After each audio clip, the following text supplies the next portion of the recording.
এই সবকিছুর মূলে গুরুত্বপূর্ণ ভূমিকা পালন করবে একটি স্বাধীন, গ্রহণযোগ্য, জনগণের ভালোবাসা এবং শ্রদ্ধায় সিক্ত নির্বাচন কমিশন।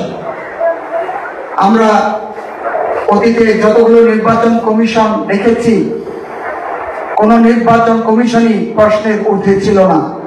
কোন নির্বাচন কমিশনের কার্যক্রমই তর্কের অতীত ছিল না। অনেক নির্বাচন কমিশনের কর্মকাণ্ডই প্রশ্নবিদ্ধ ছিল। এবারও একটি নির্বাচন কমিশন গঠন হয়েছে। জাকের পার্টি স্পষ্টভাবে প্রত্যাশা করে যে এই নির্বাচন কমিশন স্বাধীনভাবে তাদের কর্মকাণ্ড পরিচালনা করবে, অর্থাৎ জনগণ যে জন্য অপেক্ষমান, দেশের 1/3 তরুণ ভোটার যারা অপেক্ষমান, যারা রোমাঞ্চিত যে তারা তাদের পছন্দের প্রার্থীকে, পছন্দের প্রতীকে ভোট দিতে পারবে, যখন খুশি ভোট গ্রহণের দিনে যখন খুশি তখন যে তারা ভোট দেবে, উৎসব মুখর পরিবেশে ভোট দেবে, তারা বাংলাদেশের গণতন্ত্রের অগ্রযাত্রায় নিজেদেরকে গর্বিত অংশীদার করবে। আমরা আশা করছি দায়িত্বশীল মহল এবং সংস্কার কাজে নিয়োজিত সকল কমিশন, তরুণ ভোটার, সর্বোপরি প্রায় 12 কোটি ভোটার, আরো যদি বেশি করে বলি 18 কোটি মানুষের এই প্রত্যাশা তাদের ভালো করেই জানা আছে। নির্বাচন কমিশনের যে বিধিবদ্ধ আইন এবং তাদের যে ক্ষমতা তা কোনো অংশে কম নয়।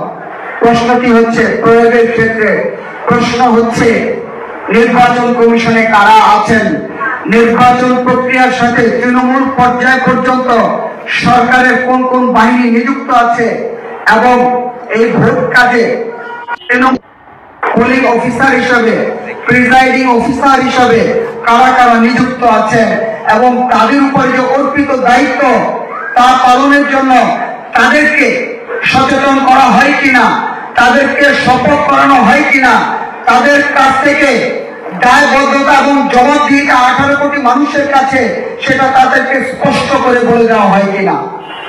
তখন প্রশ্নে সকলেরই ভূমিকা নেওয়ার সুযোগ রয়েছে, সকলেরই কাজ করার সুযোগ রয়েছে।